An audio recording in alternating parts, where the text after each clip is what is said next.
बिस्मिल्लाहिर्रहमानिर्रहीम। आज का हमारा टॉपिक है गॉसेस डाइवर्जेंस थ्योरम, उसकी examples. Find double integral of surface double surface integral F dot N D S. यानी कि ये डाइवर्जेंस थ्योरम उसने वो वैसे भी कह सकता है कि आप डाइवर्जेंस थ्योरम यूज़ करो, डाइवर्जेंस थ्योरम की स्टेटमेंट भी दे सकता है। वेयर एफ उसने हमें दे दिया है, यानी कि फोर्सेस ने दे दी है 2x plus 3z into i cap minus x square plus y into j cap plus y square plus 2z into k cap. Where S is the surface of the sphere. Sphere उसने कहा है कि आपके पास surface है, having centre उसका क्या है 3D की बात है, 3 माइनस 1 इंटू 2, रेडियस क्या है 3। अब डाइवर्जेंस थ्योरम हमारे पास क्या होता है, double integral of double surface integral A dot n. A कोई भी हमारे पास वेक्टर होता है और एन जो है हमारे पास यूनिट वेक्टर है, which is equal to triple volume integral into divergence of A which is the vector into D V. Divergence of F जब हम बात करेंगे इसकी, तो यहाँ पे आएगा, और हमें पता है कि डाइवर्जेंस ऑफ एफ किस तरह से आता है, which is equals to del operator into F. ठीक है, डॉट प्रोडक्ट लेना होता है हमने। और बेसिकली डॉट प्रोडक्ट का मतलब क्या होता है कि आपने एक्स वाले टर्म को, आप ये इतना लंबा प्रोसीजर करने की ज़रूरत नहीं है, मैंने इसलिए यहाँ पर डायरेक्ट किया हुआ है, लेकिन आपकी समझ के लिए मैंने यहाँ पे सेपरेट लिख भी दिया है कि जो आपके पास यहाँ पे आई प्रोडक्ट है, आई वाला पार्ट है, उसको पार्शियल ओवर पार्शियल एक्स के लिहाज से डिफ्रेंशिएट करेंगे, इसको पार्शियल ओवर पार्शियल वाई के लिहाज से, इंटू इसको पार्शियल ओवर पार्शियल जी के लिहाज से, क्योंकि डॉट प्रोडक्ट है। ठीक है, तो I dot I he exist करता है, आई डॉट जे तो वैसे जीरो होता है, इसीलिए वो हम डायरेक्ट ही उन टर्म्स को लेते हैं। अब लेकिन जब इसको पार्शियल ओवर पार्शियल एक्स के लिहाज से करेंगे तो ये एक्स का ये साथ जो टू टर्म है, ये टू ऐसे ही आ जाएगा। ठीक है, जी तो विद रिस्पेक्ट टू एक्स जो है कॉन्स्टेंट कंसिडर होगा, जीरो हो जाएगा। अब इसको जब पार्शियल ओवर पार्शियल वाई के लिहाज से करेंगे तो X as a constant consider होगा और वाई का 1 आएगा, तो याद आएगा -1। प्लस इसको जब जी के लिहाज से डिफ्रेंशिएट करेंगे तो ये तो एज अ कॉन्स्टेंट कंसिडर होगा, ये आ जाएगा 0 प्लस 2, तो ये आ जाएगा प्लस का 2, तो 2 माइनस 1 प्लस 2 आ जाएगा। डाइवर्जेंस ऑफ एफ क्या आ गया हमारे पास 3 आ गया। अब हमने क्या किया कि इस साइड पे वैसे लिख दिया, double surface integral F dot N D S is equal to triple volume integral 3, जो हमारे पास डाइवर्जेंस ऑफ एफ आना था उसके लिहाज से हमने यहाँ पे 3 लिख दिया, और डी वी इज इक्वल होता है D X D Y into D G. और हमें पता है डी ए किसकी होता है, इक्वल होता है डी एक्स डी वाई के, ये जो भी हमारे पास उस टाइम उस वो फेस हमने लिया हो। अब किसी भी स्फीयर का वॉल्यूम का तो हमें पता है कि इसका तो फिक्स फार्मूला है, वो फिक्स फार्मूला क्या है 4/3 पाई r क्यूब, और r उसने क्या कहा है 3 है, तो ये आ जाएगा 3 इंटू 4/3 पाई r क्यूब, यानी कि 3 का क्यूब। 3 3 से कैंसिल, 4 पाई इंटू 3 क्यूब, तो ये आ जाएगा 108 पाई। कुछ एग्जांपल्स हम करते हैं, ठीक है, गॉसेस डाइवर्जेंस थ्योरम की।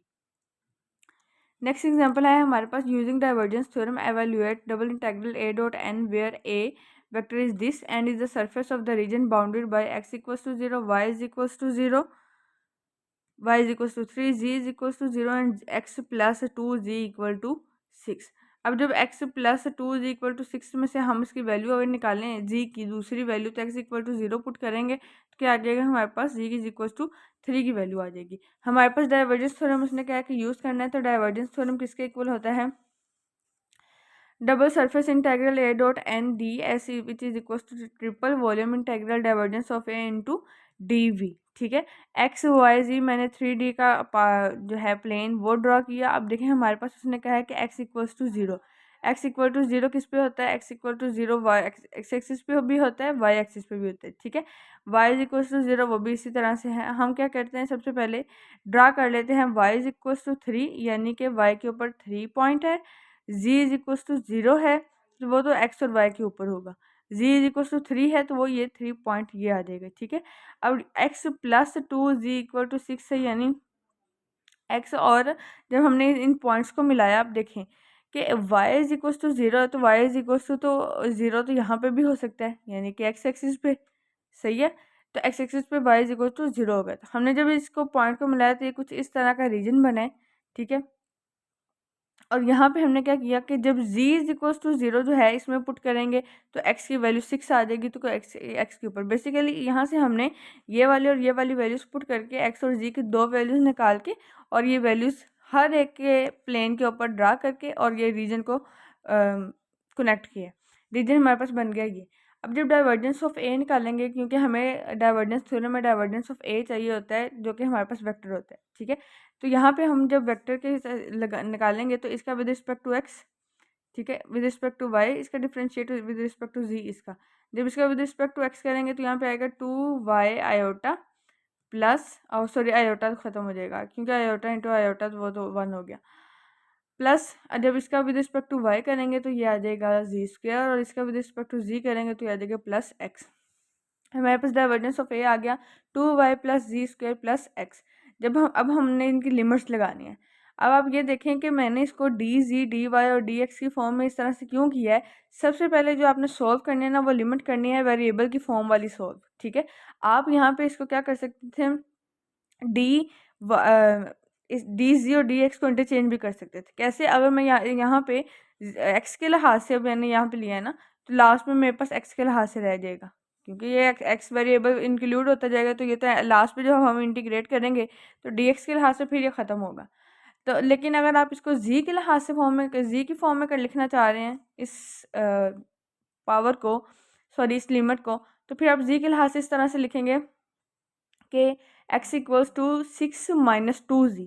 फिर जब 6 माइनस 2z यहाँ पे लिखेंगे तो फिर डी जी लास्ट पे लिखेंगे, क्योंकि जो वेरिएबल आप एक तो नंबर एक बात यह है कि आपने वेरिएबल वाली जो लिमिट है उसको पहले सोल्व करना है। दूसरा, उस लिमिट में जो वेरिएबल इंक्लूड होगा उसका जो डी डिफरेंशियल पार्ट होगा वो लास्ट में होगा। लास्ट में क्यों होगा, क्योंकि लास्ट में जब वो सारा वेरिएबल चलता जाएगा, लास्ट पे जब वो वेरिएबल के साथ डिफरेंशिएट होगा तो वो वेरिएबल ख़त्म हो जाएगा, उसमें वो वैल्यूज पुट हो जाएंगी, ठीक है। अच्छा, अब यहाँ पे जब हम इसको विद रिस्पेक्ट टू जी करेंगे तो यहाँ पे आ जाएगा 2y प्लस यहाँ पे पावर रूल लगेगा z³ प्लस यहाँ पे x³। Upper limit and lower limit put करेंगे। Upper limit and lower limit को सॉल्व करने के बाद हमारे पास आ गया double integral 0 to 3 0 to 6 6y minus x y plus 1/24 6 minus x whole cube plus 3x minus x square over 2 into dy/dx। ये 0 से 3 और 0 से 6 ये बेसिकली जो हमने रीजन में बनाए हुए, ये देखें y की लिमिट है 0 से 3 और x की लिमिट है 0 से 6। तो अब हमने क्या किया कि जो सेकंड लिमिट है, तो सेकंड लिमिट तो इजीली हर एक के ऊपर हमने पावर रूल लगा के और अपर limit and lower limit put कर दिया। अपर limit and lower limit put करने के बाद सॉल्व करने के बाद इसका आंसर है 3 into 3² minus 0 minus x/2 3² minus 0, यानी upper limit minus lower limit plus 1/24 6 minus x³ whole cube 3 minus 0 plus 3x upper limit minus lower limit आएगा तो 3 minus 0 minus x² over 2 3 minus 0 dx, ठीक है। इसको सॉल्व करने के बाद हमारे पास आ जाएगा 27 minus 9/2 x plus 1/8 6 minus x whole cube plus 9x minus 3/2 x² into D X. अब देखें पूरे के पूरे अंदर में क्या रह गया। सबसे पहले हमने वेरिएबल वाली लिमिट जो है वो सॉल्व की थी, तो देखें लास्ट पे वेरिएबल कौन सा रह गया, सिर्फ x, और हमारे पास डिफरेंशियल भी x के बच गए, ठीक है। तो अगर यहाँ पे हम डी जी होता और यहाँ पे x होता तो फिर तो जी वाला वेरिएबल मज़ीद ऐड हो जाना था, वेरिएबल तो ख़त्म ही नहीं होना था, इंटीग्रेशन सॉल्व ही नहीं होनी थी। अब इन सब के ऊपर इसके ऊपर लगेगा 27 इंटू, जब इंटीग्रेशन करेंगे तो 1 की इंटीग्रेशन क्या होगी विद रिस्पेक्ट टू वेरिएबल, यहाँ पे x आएगा और x के लिहाज से जो अपर लिमिट माइनस लोअर लिमिट होगी 6 माइनस 0 प्लस यहाँ पे है x² 2 आएगा, इंटीग्रेशन करेंगे तो x²/2, तो वहाँ पे आगे 6² माइनस नीचे वाला 2 2 ज़ार 4 हो जाएगा, यानी यहाँ से एक स्टेप मिसिंग है, उसको डायरेक्ट किया हुआ है। सॉल्व करने के बाद आप सारा इसको कैलकुलेटर से जिस तरह से भी आप सॉल्व करना चाहिए, सॉल्व करने के बाद हमारे पास आंसर निकल आएगा 351/2, ठीक है। तो ये हमारे दो जो हैं problem by with the help of Gauss's divergence theorem ये सॉल्व हो गई। नेक्स्ट हमारी एग्जांपल है डाइवर्जेंस थ्योरम की, prove that if R is a position vector then double surface integral is into r into ds is equals to surface integral of r into n cap ds which is equals to 3v। अब देखें यहाँ पे चाहे उसने are का जिक्र कर दिया है, लेकिन यहाँ पे उसने डबल इंटीग्रल की ही बात की है, ठीक है। और यहाँ पे देखें उसने वेक्टर को लेके बाद में उसको यूनिट फैक्टर यूज़ किया हुआ है। तो डाइवर्जेंस थ्योरम हमारे पास क्या है कि R dot N cap D S is equal to triple integral of volume जिसे हम कहते हैं एंड डेल डॉट आर। अब डेल डॉट आर लिख देंगे, अब डाइवर्जेंस ऑफ आर लिख दें, एक ही बात है क्योंकि del dot r divergence of r ही होता है। और डेल डॉट आर हमें पता है किसके इक्वल होता है, वो तो 3 के इक्वल होता है। क्यों? क्योंकि यहाँ पे ये जो हमने वेक्टर एंड टेंसर में प्रॉपर्टीज़ पढ़ी हुई हैं उनके अकॉर्डिंग जब आर हमारे पास होता है एक्स आई कैप प्लस वाई जे कैप प्लस जी के कैप, तो जब उसका डेल डॉट आर लेंगे तो आपके पास 1 + 1 + 1 3 आएगा। ठीक है, तो अब ये 3 बाहर आ गया, अंदर आ जाएगा वी, तो ये हमारे पास प्रूव हो गया। यही चीज़ हमने लेफ्ट साइड और राइट साइड प्रूव करनी थी, where V is the volume of the region are enclosed by S. इसी तरह से डाइवर्जेंस थ्योरम किस तरह से ही हमारे पास एक ग्रेडियंट थ्योरम है और एक कर्ल थ्योरम है। इसकी भी सिर्फ आपने स्टेटमेंट ही करनी है कि double integral S phi N cap D S is equal to triple integral of del phi D V. और इसी तरह से हमारे पास कर्ल थ्योरम भी है।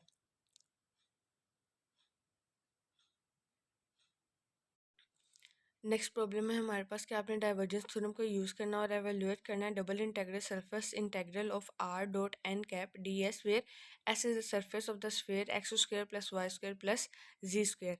तो डाइवर्जेंस थ्योरम के अकॉर्डिंग हमने उसने कहा है कि आपने आर डॉट एन की जो वैल्यू है उसको एवेल्युएट करना है।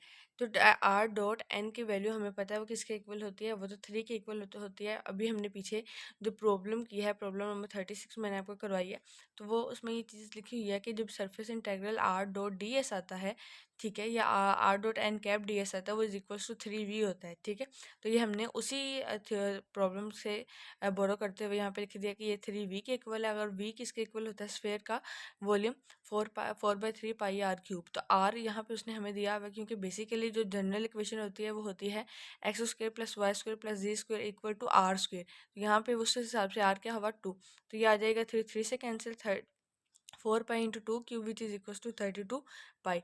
तो यहाँ से ये चीज़ हमारे पास प्रूफ हो गई with the help of previous problem. Next है हमारे पास पार्ट है इसका, S is the surface of the cube bounded by X equal to 1 Y equal to -1 Z equal to -1 X equal to 1 Y equal to 1 Z equal to 1। ये जो जो उसने values दी हुई हैं हम उन वैल्यूज़ को क्यूब की फॉर्म में पहले मार्क करेंगे और क्यूब एक बना लेंगे। ठीक है, उसके बाद हम डाइवर्जेंस थ्योरम की हेल्प से इसको सॉल्व कर लेंगे। इसको सॉल्व हम इस तरह से करेंगे कि अगेन हम जो प्रीवियस प्रॉब्लम है उसका यूज़ करेंगे कि double integral surface integral of R dot N D S equal to होता है 3 वी के, और किसी भी क्यूब का जो वॉल्यूम होता है वो होता है ए क्यूब। ठीक है, और साइड यहाँ पे होती है जो ए होती है वो एक साइड के इक्वल होती है। सही है, अब यहाँ पे हमें कैसे पता चलेगा कि इसकी साइड, क्योंकि यहाँ पे तो हर एक पे उसने 1 -1 1 ये दिया हुआ है, लेकिन ये देखिए ये जो 1 -1 1 ये पॉइंट्स हैं उन प्लेन्स के ऊपर, लाइंस के ऊपर, हमें क्या चाहिए, एक पूरी की पूरी साइड चाहिए। तो हमें जो जनरल होता है ये फर्स्ट जिसका हमने फर्स्ट पार्ट अभी किया, वहाँ पे उसने कहा कि जो स्फीयर है वो है X square plus Y square plus Z square equal to 4। ठीक है, तो यहाँ पे आर की जब वैल्यू निकालेंगे तो और ये आएगा R square equal to 4 R equal to 2।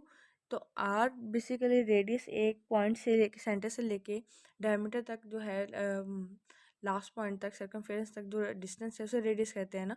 तो इसी तरह से अगर हम क्यूब के केस में बात कर रहे हो तो basically it is the side. ठीक है, तो उसी इक्वेशन के रेफरेंस से यूज़ करते हुए हम लिखेंगे कि यहाँ पे जो साइड है वो 2 के इक्वल है, तो यहाँ पे 2 क्यूब इक्वल टू आएगा 8। तो R dot N D S इसके इक्वल आ जाएगा 3 वी है, तो वी हमारे पास आया 8, तो 3 8 ज़ा 24। तो इस तरह से हमारी डाइवर्जेंस थ्योरम की एग्जांपल्स हो गई। इसी एग्जाम्पल का थर्ड पार्ट है, S is the surface of the cylinder X square plus Y square equal to 1 Z equal to 0 and ji is equals to 4। अब बेसिकली ये जी के अलोंग एक सिलेंडर है, ठीक, क्योंकि X square plus Y square equal to 1 है, जी वाला part जो है वो इसमें मिसिंग है, और जी की वैल्यू उसने दी है, G is equals to 0 and ji is equals to 4। G के ऊपर जीरो वाला पॉइंट और जी के ऊपर जो जीरो वाला पार्ट है वो तो एक्स और वाई एक्सिस की साइड पे आएगा, वहाँ पे एक हम सर्कल बनाएंगे। इसी तरह से जी के अलोंग एक सिलेंडर बना देंगे। अब सिलेंडर की बात जो पीछे हमने पढ़ा वो surface integral R dot N is equal to 3 V था इंटू डी एस। सही है, तो ये सरफेस इंटीग्रल कोई भी सरफेस हो सकती है, सिलेंडर हो सकता है, क्यूब हो सकता है, स्फीयर हो सकती है। सही है, तो यहाँ पे सिलेंडर की फॉर्म में जो हमारे पास वॉल्यूम का फॉर्मूला होता है वो होता है पाई ए स्क्वायर एच। हाइट इसकी क्या है, हाइट तो हमारे पास 1 है, और ए बेसिकली यहाँ पे रेडियस है, और रेडियस यहाँ पे क्या है, X square plus Y square equal to R square होता है, और आर यहाँ पे क्या आएगा 1। तो पाई 1 स्क्वायर इंटू एच और पाई इंटू 4। ठीक है, अब यहाँ पे आ जाएगा 4 पाई। अब ये 4 पाई किस तरह से आया कि जी इज इक्वल्स टू है 4, जो हाइट है हमारे पास। ठीक है, हाइट देखें आपके पास 0 से लेके 4 तक ये हाइट है, तो ये आ जाएगा 4 पाई। तो ये आ जाएगा 3v की वैल्यू है 4 पाई, तो 3 4 12, 12 पाई हमारे पास इसका आंसर आ जाएगा। अब हम इसके करते हैं फोर्थ पार्ट। इसके फोर्थ पार्ट में है S is the surface bounded by the paraboloid Z is equal to 4 - x² + y² and the XY plane. अब पार्ट वही चल रहा है जो हमने सबसे पहला पार्ट किया, और इसमें उसने स्फेयर की एक इक्वेशन दी थी x² + y² + z² = 4। यहाँ पे अगर एक्स वाई प्लेन में, तो एक्स वाई प्लेन में z इज इक्वल टू 0 होता है, सही है। तो z इज इक्वल टू 0 जब पुट करेंगे तो याद आएगा x² + y² = 4। और डाइवर्जेंस थ्योरम होता है double integral S R dot N D S is equal to triple integral of volume divergence of R into D V. तो अभी हमने पीछे एक और प्रॉब्लम पढ़ी है जिसमें हमने ये प्रूव किया कि R dot N D S equal to है 3v के। तो इन केस ऑफ पैराबोलाइड यहाँ पे वॉल्यूम का फॉर्मूला होता है 1/2 पाई a² ए यहाँ पे क्या है 2 है, एक साइड की बात हो रही है, ठीक है। तो यह आ जाएगा 2², ये चीज़ यहाँ पे आएगा, ठीक है। x² + y² + x² + y² = r² होता है ना, और r यहाँ पे क्या है, r तो यहाँ पे 2 आएगा, तो ये 2 आ जाएगा। तो 1/2 पाई 2² इंटू 4, 2 से कैंसिल 8 पाई आ जाएगा। 8 पाई जब इसमें पुट करेंगे तो 8 3 = 24 पाई। अब नेक्स्ट मैं आपको वो वाली डाइवर्जेंस थ्योरम की एग्जांपल करवाऊंगी जिसके एक क्यूब लिया होगा और जिसके 6 पार्ट्स होंगे, ठीक है। उस पार्ट को हम उस एग्जांपल को हम डिटेल से करेंगे ताकि अगर उस तरह की कोई एग्जांपल आ जाए तो आप वो भी सॉल्व कर सकें।